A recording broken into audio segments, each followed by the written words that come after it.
ಇದ್ರ ನಡುವೆ ಸಾಕಷ್ಟು ವಿಧಾನಸಭೆಯಲ್ಲಿ ಆಗಿರ್ಬೋದು, ಗ್ರಾಮ ಪಂಚಾಯತಿಲಿ ಆಗಿರ್ಬೋದು, ಎಲ್ಲರೂ ಕೂಡ ನಿಮ್ಮ ಕ್ಯಾಂಡಿಡೇಟ್ಗಳು ಇದ್ದೇ ಇರ್ತಾರೆ.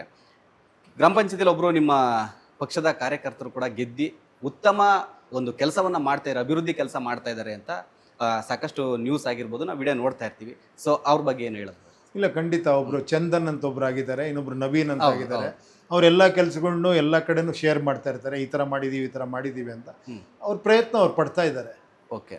ಸೊ ಇನ್ನು ನಿಮ್ಮ ಪಕ್ಷದ ಏನು ಹೇಳ್ತಾರೆ, ಅದು ಚಿಹ್ನೆ ಆಟೋ ಈ ಒಂದು ಇಲ್ಲ, ಅದು ಚಿಹ್ನೆ ಒಂದೊಂದ್ಸತಿ ಅದೇ ಸಿಗುತ್ತೆ. ಅದೇ ಸೊ ಆ ಥರ ಈಗ ಏನು ಯಾವ ಚಿಹ್ನೆ ಕೊಡ್ತಾರೋ ನೋಡ್ಬೇಕು, ಅದು ಎಲೆಕ್ಷನ್ ಕಮಿಷನ್ ನೋಡ್ಬಿಟ್ಟು ಅದ್ರ ಮೇಲೆ ಡಿಸೈಡ್ ಆಗುತ್ತೆ. ಓಕೆ ಸರ್, ಅಂದ್ರೆ ನಿಮ್ಗೆ ಏನಾದ್ರು ಪರ್ಟಿಕ್ಯುಲರ್ ಆಗಿ ಅದೇ ಚಿಹ್ನೆ ಬೇಕು ಅಂತ ಏನಾದ್ರು? ಇಲ್ಲ, ಆ ಥರ ಏನಿಲ್ಲ. ಇನ್ನೂ ಚಿಹ್ನೆ ನೋಡಿ ವೋಟ್ ಹಾಕೋ ಅಂತ ಏನೋ ಆ ಕಾಲ ಮುಗ್ದೋಗಿದೆ ಅನ್ಸುತ್ತೆ ನನಗೆ. ಸ್ವಲ್ಪ ಏನೋ ಈಗ ಹೇಳ್ತಿದ್ದಾರೆ, ಏನೋ ಪಕ್ಷ ನೋಡ್ಬಿಡಿ, ವ್ಯಕ್ತಿನ ನೋಡಿ ಅಂತ. ಹೌದು, ವ್ಯಕ್ತಿಗಿಂತ ನೆಕ್ಸ್ಟ್ ವಿಚಾರ ನೋಡಿ ಅಂತ ಹೇಳ್ತಾ ಇದ್ದೀನಿ. ಸೊ ಆ ಥರ ಒಂದು ಪ್ರಬುದ್ಧತೆ ಜನರಲ್ಲಿ ಬಂದ್ಬಿಟ್ರೆ ಸೊ ಅವ್ರವ್ರು ಮಾಡ್ಕೊತಾರೆ ಅನ್ಸುತ್ತೆ ನನಗೆ.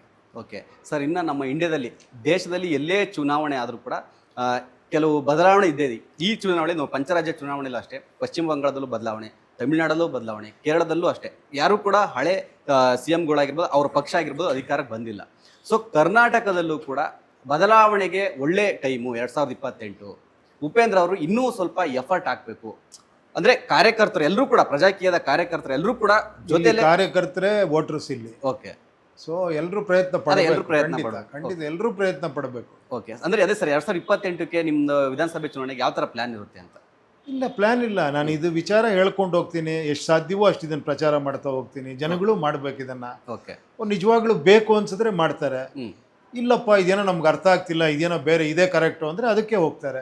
ಇಲ್ಲ, ಯಾರೋ ಒಬ್ಬ ಬಂದು ಬದಲಾವಣೆ ಮಾಡ್ಬೇಕಾದ್ರೆ ಅದಕ್ಕೆ ವೆಯ್ಟ್ ಮಾಡ್ತಾರೆ. It is up to people. Okay. ನಾನು ನನ್ನ ದಾರಿ ಹೇಳ್ತಾ ಇದ್ದೀನಿ, ನೋಡಿ ಚೆನ್ನಾಗಿರುತ್ತೆ ಅಂತ. ಅದನ್ನ ಕನ್ಫ್ಯೂಸ್ ಆಗಿದ್ದೇನೆ, ಏನು ಹೇಳಿ ಎಲ್ಲ ನಾವೇ ಮಾಡ್ಕೊಬೇಕಾ ಇದರಲ್ಲಿ ಅನ್ಕೊಂಡು ಇದು ಮಾಡಿದ್ದೇನೆ. ಅದು ಹಂಗಲ್ಲ, ಅದು ಸಣ್ಣ ಕೆಲಸ ನೀವು ಮಾಡಿ ಅಂತ ಹೇಳ್ತಾ ಇದ್ದೀನಿ.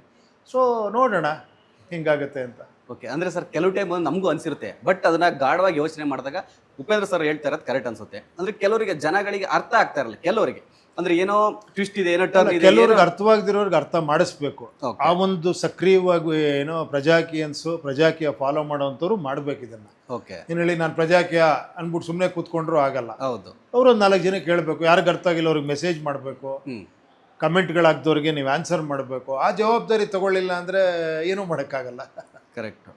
ಅದೇ ಲಾಸ್ಟ್ ಆಗಲೇ ಹೇಳ್ತಾ ಇದ್ದಂಗೆ, ದೇಶದಲ್ಲಿ ಎಲ್ಲೇ ಚುನಾವಣೆ ಆದರೂ ಕೂಡ ಸಾಕಷ್ಟು ವಿಚಾರಗಳು ಹೆಸರುಗಳು ಬರ್ತಾ ಇರುತ್ತೆ. ಅಂದರೆ ಈಗ ದೇಶಕ್ಕೆ ನರೇಂದ್ರ, ಮಹಾರಾಷ್ಟ್ರಕ್ಕೆ ದೇವೇಂದ್ರ, ಕರ್ನಾಟಕಕ್ಕೆ ಉಪೇಂದ್ರ ಅನ್ನೋ ಥರ ಸ್ಲೋಗನ್ ಸಾಕಷ್ಟು ನೀವು ಕೇಳೇ ಇರ್ತೀರ, ನೋಡೇ ಇರ್ತೀರ. ಸೊ ಈ ಥರ ಒಂದು ಬದಲಾವಣೆ ಕರ್ನಾಟಕದಲ್ಲಿ ಬರಲಿ, ಅಂದರೆ ಬರಬೇಕು ಅಂತ 100% ಎಲ್ಲರೂ ಕೂಡ ಡಿಸೈಡ್ ಮಾಡೋದ್ರೆ ಸಾಧ್ಯ ಇದೆ. ಸೊ ಆ ಒಂದು ಡಿಸೈಡ್ ಮಾಡೋದಕ್ಕೆ ಜನರಿಗೆ ಏನೇನು, ಅಂದರೆ ನಿಮ್ಮ ಕಡೆಯಿಂದ ಏನೇನು ಸಂದೇಶ ಇರುತ್ತೆ ಸರ್? ಇದೆಲ್ಲ ಹೇಳ್ತೀನಲ್ಲ, ಇದೇ ಸಂದೇಶ. ಮೊದಲನೇದ ನಾವು ವೋಟ್ ಏನಕ್ಕೆ ಮಾಡ್ತೀವಿ ಅನ್ನೋದು ತಿಳ್ಕೊಬೇಕು. ಓಕೆ. ಏನು ನಮಗೆ ಬೇಕಾಗಿದೆ ಅನ್ನೋದು ಗೊತ್ತಿರಬೇಕು. ವೋಟರ್ಸಲ್ಲಿ ಕನ್ಫ್ಯೂಷನ್ ಇರಬಾರ್ದಲ್ವಾ? ಓಕೆ, ಉಪೇಂದ್ರಲ್ಲಿ ಕನ್ಫ್ಯೂಷನ್ ಇದೆ, ಬಿಟ್ಬಿಡಿ. ನಿಮಗೆ ಕ್ಲಾರಿಟಿ ಇದೆಯಾ ಅಂತ ಕೇಳ್ತೀನಿ ಅಷ್ಟೇ. ಓಕೆ. ಅಂದರೆ ಕೆಲವು ಟೈಮ್ ಏನಾಗುತ್ತೆ ಅಂದರೆ ಸರ್, ಅಭಿವೃದ್ಧಿ ಅಂದರೆ ಬರೀ ರಸ್ತೆ, ಚರಂಡಿ, ನೀರು ಇದೇ ಆಗ್ಬಿಡುತ್ತೆ, ಲೈಟ್, ವಿದ್ಯುತ್ ದೀಪ. ಅದು ಬಿಟ್ಟು ಅಭಿವೃದ್ಧಿ ಅಂದರೆ ಏನು ಸರ್? ನಮ್ಮ ಇವಾಗ ಪ್ರೆಸೆಂಟ್ ಭಾರತಕ್ಕೆ ಈ ಸಿಚುವೇಶನಲ್ಲಿ ನಮಗೆ ಅಭಿವೃದ್ಧಿ ಅಂದರೆ ಏನೇನು? ಫಸ್ಟ್ ಇದು ಅಭಿವೃದ್ಧಿ ಆಗಬೇಕು. ಓಕೆ. ಇದು ಅಭಿವೃದ್ಧಿ ಆಗ್ತಿದ್ದಂಗೆ ಎಲ್ಲವೂ ಅಭಿವೃದ್ಧಿ ಆಗುತ್ತೆ. ಓಕೆ. ಏನು ಹೇಳಿ, ಸ್ವಲ್ಪ ವಿಚಾರಗಳು ತಿಳ್ಕೊಬೇಕು, ಸಕ್ರಿಯವಾಗಿ ಭಾಗವಹಿಸಬೇಕು. ಓಕೆ. ಅದಾದ್ಮೇಲೆ ನಿಮ್ಗೆ ಬರೀ ರೋಡು ಇದು ಅಲ್ಲ, ಹೆಲ್ತ್ ಇರ್ಬೋದು, ಎಜುಕೇಷನ್ ಇರ್ಬೋದು, ಪ್ರಾಸ್ಪರಿಟಿ ಇರ್ಬೋದು, ಜಾಬ್ಸ್ ಇರ್ಬೋದು. ಹೌದು, ತುಂಬ ವಿಷಯಗಳಿದಾವೆ ಅದರಲ್ಲಿ, ಒಂದಲ್ಲ ಎರಡಲ್ಲ ಅದರಲ್ಲಿ. ಹೌದು. ಸೊ ಎಲ್ಲವೂ ಆಗುತ್ತೆ. ಮೊದಲನೇ ಹೆಜ್ಜೆ ಇಡಬೇಕಲ್ವಾ? ಹೌದು. ಸೊ ನಮಗೆ ಅಂದರೆ ಪ್ರಶ್ನೆ, ಅದು ಎಲ್ಲರ ಒಂದು ಫ್ಯಾನ್ಸ್ ಅಥವಾ ನಿಮ್ಮ ಅಭಿಮಾನಿಗಳಿಂದ ಬರ್ತಕ್ಕಂಥ ಪ್ರಶ್ನೆನೇ ಕೇಳ್ತಾ ಇರೋದು, ಉಪೇಂದ್ರ ಅವ್ರು ಏನಾದ್ರು ಎರಡು ದೋಣಿ ಮೇಲೆ ಕಾಡು ಇಡ್ತಾ ಇದ್ದಾರಾ ಅಂತ. ಅದೇ ಹೇಳಿದ್ ನೋಡಿ, ನಾನು ಒಂದೇ ದೋಣಿ ಮೇಲೆ ಕಾಲಿಟ್ರೆ ಅಲ್ಲಿ ಕೆಲಸ ಇಲ್ಲ, ಅದಕ್ಕೆ ಇಲ್ಲಿ ಬಂದಿದ್ದಾರೆ ಅಂತಲೂ ಹೇಳ್ಬೋದು. ಓಕೆ. ಅಲ್ಲಿ ಕೆಲಸ ಮಾಡ್ತಾ ಇದ್ರೆ ಬಿಟ್ಬಿಟ್ರಿ ಇವರು ಪ್ರಜಾಕೀಯನ ಅಂತಲೂ ಹೇಳ್ಬೋದು. ಓಕೆ. ಎರಡೂ ಕಡೆ ಮ್ಯಾನೇಜ್ ಮಾಡ್ರು ಹೇಳ್ಬೋದು. ಹೇಳೋದು ಎಲ್ಲ ರೀತಿಯೂ ಹೇಳ್ಬೋದು ನೀವು. ಓಕೆನಾ? ಹೇಳೋರ್ಗೇನು ಬರೋಣ ಈ ದೇಶದಲ್ಲಿ? ಹೌದು. ಸೊ ಅಂದರೆ ಎರಡು ಕಡೆ ಇದ್ರು ಕೂಡ ದಡ ಸೇರ್ತೀವಿ ಅನ್ನೋ ಕಾನ್ಫಿಡೆನ್ಸ್ ಅಲ್ಲಿ ಉಪೇಂದ್ರ ಸರ್ ಇದ್ದಾರೆ. ದಡ ಸೇರೋದಲ್ಲ, ಏನ್ ದಡ ಸೇರೋದಂದ್ರೆ ಏನು? ಅಂದ್ರೆ ಒಂದು ಈಗ ನೀವೇನು ಯೋಜನೆಗಳು ನೀವೇನು ಮಾಡ್ಕೊಂಡ್ ಬಂದಿದ್ದೀರಾ ಅದನ್ನ ನಾವು ಅಲ್ಲ, ಇವಾಗ ಇದು ನನ್ನ ಒಬ್ಬನ ಯೋಜನೆ ಅಲ್ಲ, ನಿಮಗೂ ಬೇಕಾ ಅಂತ ಹೇಳ್ತಾರೆ. ಬೇಕಲ್ವಾ? ಎಲ್ರಿಗೂ ಬೇಕು ಸರ್. ಬೇಕಲ್ವಾ?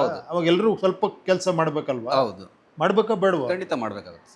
ಎಲ್ರಿಗೂ ಬೇಕಾಗಿರೋದು ಇದು. ಹೌದು. ನನಗೊಬ್ಬನಿಗೆ ಬೇಕಾದ್ರೆ ನಾ ರಾಜಕೀಯ ಮಾಡ್ಕೊಂತಿದ್ದೆ. ಓಕೆನಾ?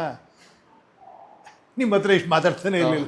ಅದೇ ಇನ್ನೊಂದು ಕೇಳ್ಬೇಕು, ರಾಜಕೀಯ ಮಾಡ್ತೀನಿ ಸರ್, ಇವಾಗ ಉಪೇಂದ್ರ ಅವರು ಗೊತ್ತೇ ಇದೆ, ಅವ್ರದ್ದೇ ಆದಂಥ ಫ್ಯಾನ್ ಬೇಸ್, ಅವ್ರದ್ದೇ ಆದಂಥ ಒಂದು ಆ್ಯಕ್ಟಿಂಗು ಎಲ್ಲದರಲ್ಲೂ ಕೂಡ ಫೇಮಸ್ ಪರ್ಸನ್. ನೀವು ಪ್ರಜಾಕೀಯಕ್ಕೆ ಬಂದ ನಂತರ ಅಥವಾ ಅಟ್ ಪ್ರೆಸೆಂಟ್ ಇಲ್ಲಿವರೆಗೂ ಬೇರೆ ಪಕ್ಷದವರು ನಿಮಗೆ ಆಹ್ವಾನ ಯಾರಾದರೂ ಕೊಟ್ಟಿದ್ದಾರಾ ಅಂತ? ಇಲ್ಲ, ತುಂಬಾ ಕಡೆ ಮಾತಾಡಿದ್ದೀನಿ, ಆ ಥರ ಎಲ್ಲ ಆಗಿದೆ. ನಾನು ಇದೇ ವಿಷಯಗಳನ್ನ ಅವ್ರ ಹತ್ರ ಚರ್ಚೆ ಮಾಡಿದ್ದೀನಿ. Okay. ಕೊನೆಗೆ ನನಗನ್ಸಿದ್ದು ಇಲ್ಲ, ಇದೇ ದಾರಿಲಿ ಹೋಗ್ಬೇಕು, ಇದು ಕರೆಕ್ಟಾಗಿ ಬದಲಾವಣೆ ಆಗ್ಬೇಕಾದ್ರೆ ಈ ಥರ ಹೋಗ್ಬೇಕು ಅಂತ ಅನಿಸಿದೆ. ಓಕೆ. ತುಂಬಾ ಜನಕ್ಕೂ ಇದು ಅನಿಸಿದೆ ಕರೆಕ್ಟ್ ಅಂತ. ನೋಡೋಣ. ಸೊ ಫೈನಲಿ 2028 ಅಂದರೆ ವಿಧಾನಸಭೆ ಚುನಾವಣೆಗೆ ಈಗ ಗ್ರೇಟರ್ ಬೆಂಗಳೂರು ಇದಕ್ಕೂ ಕೂಡ ರೆಡಿಯಾಗಿದ್ದೀರಾ, ಇನ್ನು ವಿಧಾನಸಭೆ ಚುನಾವಣೆಗೂ ಕೂಡ ರೆಡಿ ಆಗ್ತೀವಿ ಅಂತ ಹೇಳಿದ್ದೀರಾ ಸರ್. ನಿಮಗೂ ಅಷ್ಟೇ, ನಿಮ್ಮ ಪ್ರಜಾಕೀಯ ಪಕ್ಷಕ್ಕೂ ಅಷ್ಟೇ, ನಿಮ್ಮ ಸಿದ್ಧಾಂತಗಳಿಗೂ ಅಷ್ಟೇ, ನೀವೇನು ಅನ್ಕೊಂಡಿದ್ದೀರಾ ಅದಾಗಲಿ, ಆಲ್ ದ ಬೆಸ್ಟ್ ಅಂತ ಹೇಳಕ್ಕೆ. ನಾವೆಲ್ಲ ಅನ್ಕೊಂಡಿರೋದಾಗ್ಲಿ ಏನು. ಓಕೆ, ನಾವೆಲ್ಲರೂ ಅನ್ಕೊಂಡಿರೋದಾಗಿರಿ. ಓಕೆ. ಯಾವಾಗ ನೀವು ಅನ್ಕೊಂಡಿರೋದಾಗ್ಲಿ ಅಂದ್ರೆ ಓಕೆ. ಅದು ಮತ್ತೆ ರಾಜಕೀಯನೇ ಆಗುತ್ತೆ. ಓಕೆ. ನಾವು ನುಣುಚ್ಕೊಂಡ್ಬಿಡ್ತೀವಿ, ಹೌದು. ಏನು ಹೇಳಿ, ರೆಸ್ಪಾನ್ಸಿಬಿಲಿಟಿಯಿಂದ.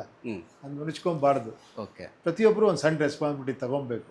ಓಕೆ ಸರ್, ಫೈನಲಿ ಸರ್, ಅದೇ ಇನ್ನೊಂದು ಹೋಗ್ಲಿ, ನಮ್ಮ ರೆಸ್ಪಾನ್ಸಿಬಿಲಿಟಿ ನೀವೇ ಹೇಳ್ಬಿಡಿ ಸರ್. ಹೇಳ್ತಾನೆ ಇದೀನಲ್ಲ, ನಿಮ್ಮ ರೆಸ್ಪಾನ್ಸಿಬಿಲಿಟಿನಲ್ಲಿ ಇವಾಗ ನೀವು ನಂತರ ಇಷ್ಟು ಮಾತಾಡಿದ್ದೀರಾ, ಓಕೆ. ನಿಮ್ಮ ಮನೆಯವ್ರ ಹತ್ರ ಹೋಗಿ ಹೇಳ್ಬೇಕು, ಇದನ್ನ ನಿಮ್ಮ ಫ್ರೆಂಡ್ಸ್ಗೆ ಹೇಳ್ಬೇಕು, ಪ್ರಜಾಕೀಯ ಆ್ಯಪ್ ಡೌನ್ಲೋಡ್ ಮಾಡ್ಕೊಬೇಕು, ಅದ್ರಲ್ಲಿ ನೋಡಬೇಕು, ಓಕೆ.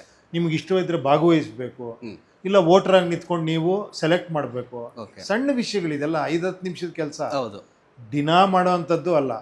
ವಾರಕ್ಕೊಂದ್ಸತಿ ತೆಗೆದು ನೋಡಿದ್ರು ಸಾಕು. ಅದ್ರಲ್ಲಿ ಯಾರು ನಿಂತಿದ್ರೆ ನೀವು ಹೋಗಿ ಅವನ ಹತ್ರ ಮಾತಾಡ್ಬೋದು. ಹೌದು. ಅವನೇ ವಿಡಿಯೋ ಕಾಲ್ ಲಿಂಕ್ ಹಾಕಿರ್ತಾನೆ, ಆ ಲಿಂಕ್ ಕ್ಲಿಕ್ ಮಾಡಿದ್ರೆ ಅವನು ಆ ಟೈಮ್ ಬರ್ತೀನಿ ಅಂತ ಹೇಳ್ತಾನೆ, ಆ ಟೈಮಲ್ಲಿ ನೀವು ಮಾತಾಡ್ಬೋದು. ಓಕೆ. ಅಥವಾ ಇಲ್ಲೆಲ್ಲ ಸಿಗ್ತೀನಿ ಅಂತ ಹೇಳ್ತೀನಿ, ಹೋಗಿ ಮೀಟ್ ಮಾಡ್ಬೋದು ನೀವು. ಓಕೆ. ಅದೇ ಥರ ನೀವು ಆಸ್ಪಿರೆಂಟ್ ಆಗಿ ಅಂದರೆ ಆಕಾಂಕ್ಷಿಯಾಗಿ ಕೂಡ ನೀವು ಮಾಡ್ಬೋದು. ಸೊ ಇದು ಈ ಥರ ಪ್ರೋಸೆಸ್ ಟೈಮ್ ತಗೊಳುತ್ತಾ ಅಥವಾ ಇಮಿಡಿಯೇಟ್ಲಿ ಆಗಿ ಇದೆಲ್ಲ ಕರೆಕ್ಟ್ ಆಗುತ್ತೆ ಅಂತ ಅನ್ಸ್ಕೊಳ್ಳಿ? ನಿಮಗೆ ಬೇಗ ಬೇಕು ಅಂದರೆ ಬೇಗ ಆಗುತ್ತೆ, ನಿಧಾನಕ್ಕಾಗಲಿ ಅಂದರೆ ನಿಧಾನಕ್ಕಾಗುತ್ತೆ. ಅಲ್ಲ ಸರ್, ಜನಗಳು ನೀವು ಹೇಳ್ದಂಗೆ ಎಲ್ಲದನ್ನು ಇದನ್ನೇನು ಹೇಳಿದ್ರೆ ಡಿಜಿಟಲ್ ಇದನ್ನೆಲ್ಲ ಪಕ್ಕ ಬಳಸ್ತಾರೆ, ಟ್ರೈ ಮಾಡೇ ಮಾಡ್ತಾರೆ. ಸೊ ಆ ಕಡೆಯಿಂದ ಆಸ್ಪಿರೆಂಟ್ಗಳ ಅಭ್ಯರ್ಥಿಗಳ ಕಡೆಯಿಂದ ಅದೇ ಥರ ಪ್ರತಿಕ್ರಿಯೆ ಇರುತ್ತಾ ಅಂತ? ಅಭ್ಯರ್ಥಿಗಳು ಜಾಸ್ತಿ ಪ್ರತಿಕ್ರಿಯೆ ಇರುತ್ತೆ, ಓಕೆ. ವೋಟರ್ಸ್ ಪ್ರತಿಕ್ರಿಯೆನೇ ಮುಖ್ಯ ಇಲ್ಲಿ. ಏನಂದ್ರೆ ಎಲೆಕ್ಷನ್ ಅನ್ಕೊಳ್ಳಿ ಏನಾಗ್ಬಿಟ್ಟಿದೆ, ಒಂದು ಪಾರ್ಟಿ, ಹೌದು, ಲೀಡರು, ಅಲ್ಲಿ ನಿಂತ್ಕೊಳ್ಳೋ ಅಂತ ಅಭ್ಯರ್ಥಿಗಳು, ಇಷ್ಟೇ ಎಲೆಕ್ಷನ್ ಆಗೋಗ್ಬಿಟ್ಟಿದೆ. ವೋಟರ್ಸ್ ಬಗ್ಗೆ ಏನು, ವೋಟರ್ಸ್ ಬಿಡು, ಎಲೆಕ್ಷನ್ ಟೈಮಲ್ಲಿ ವೋಟ್ ಹಾಕ್ಸ್ಬೇಕಷ್ಟೇ ಅನ್ನೋ ಥರ ಆಗ್ಬಿಟ್ಟಿದೆ. ನಾನು ವೋಟರ್ಸ್ಗೆ ಇಂಪಾರ್ಟೆನ್ಸ್ ಕೊಡ್ತಾ ಇದ್ದೀನಿ ಅಷ್ಟೇ. ಅದಕ್ಕೆ ವೋಟರ್ಸ್ ಸೆಲೆಕ್ಟ್ ಮಾಡಿ ಅಂತ ಒಂದು ಇದು ಕೊಟ್ಟರೆ. ಓಕೆ. ಸರ್, ಇನ್ನು ಸಿನಿಮಾದ ಬಗ್ಗೆ, ನಿಮ್ಮ ಪ್ರಾಜೆಕ್ಟ್ ಬಗ್ಗೆ ಹೇಳೇ ಇಲ್ಲ. ಸೊ ನೆಕ್ಸ್ಟ್ ಅಪ್ಕಮಿಂಗ್ ಏನೇನಿದೆ? ಇಲ್ಲ, ನೋಡೋಣ, ಒಂದಷ್ಟು ಪ್ರಾಜೆಕ್ಟ್ಸ್ ಇದೆ, ಎಲ್ಲ ಹೋಲ್ಡಲ್ಲಿ ಇಟ್ಟಿದ್ದೀನಿ. ಓಕೆ. ಸ್ಟಾರ್ಟ್ ಮಾಡ್ಬೇಕು ಆ್ಯಕ್ಚುಲಿ. ಮತ್ತೆ ಡೈರೆಕ್ಟರ್ ಕ್ಯಾಪ್ ಯಾವ ಇದರಲ್ಲಿ? ನೋಡೋಣ. Okay, suspense. ಓಕೆ ಸರ್, ಇಷ್ಟೊತ್ತು ಬಾಸ್ ಟಿವಿ ಜೊತೆ ಸಾಕಷ್ಟು ವಿಚಾರಗಳನ್ನು ಹಂಚ್ಕೊಂಡ್ರಿ. ನಿಮ್ಮ ಪ್ರಜಾಕೀಯ ಪಕ್ಷ, ನಿಮ್ಮ ಬಗ್ಗೆ ಕೂಡ ಸಾಕಷ್ಟು ವಿಚಾರಗಳನ್ನ ಹಂಚ್ಕೊಂಡ್ರಿ. ಜನಕ್ಕೆ ಅರ್ಥ ಮಾಡ್ಕೊಂಡ್ರೆ ಇದು ಒಳ್ಳೆ ಬೆಳವಣಿಗೆ ಕೂಡ ಹೌದು. Thank you so much. Okay. So ಇದಿಷ್ಟು ರಿಯಲ್ ಸ್ಟಾರ್ ಉಪೇಂದ್ರ ಅವರ ಮಾತು. ಕ್ಯಾಮ್ರಾ ಪರ್ಸನ್ ಲಿಖಿತ್ ರವಿಚಂದ್ರ ಜೊತೆ Theerthaswamy Babu, Boss TV Bengaluru. Latest ಹಾಗೂ ಇಂಟ್ರೆಸ್ಟಿಂಗ್ ಸುದ್ದಿಗಳಿಗಾಗಿ ಬಾಸ್ ಟಿವಿ ಕನ್ನಡ ಚಾನೆಲ್ನ ಸಬ್ಸ್ಕ್ರೈಬ್ ಮಾಡಿ, ಹಾಗೆಯೇ ಬೆಲ್ ಐಕಾನ್ ಪ್ರೆಸ್ ಮಾಡಿ. ಇದರ ಜೊತೆಗೆ ಫೇಸ್ಬುಕ್, ಇನ್ಸ್ಟಾಗ್ರಾಮ್, ಎಕ್ಸ್ನಲ್ಲೂ ಮಿಸ್ ಮಾಡದೆ ಫಾಲೋ ಮಾಡಿ.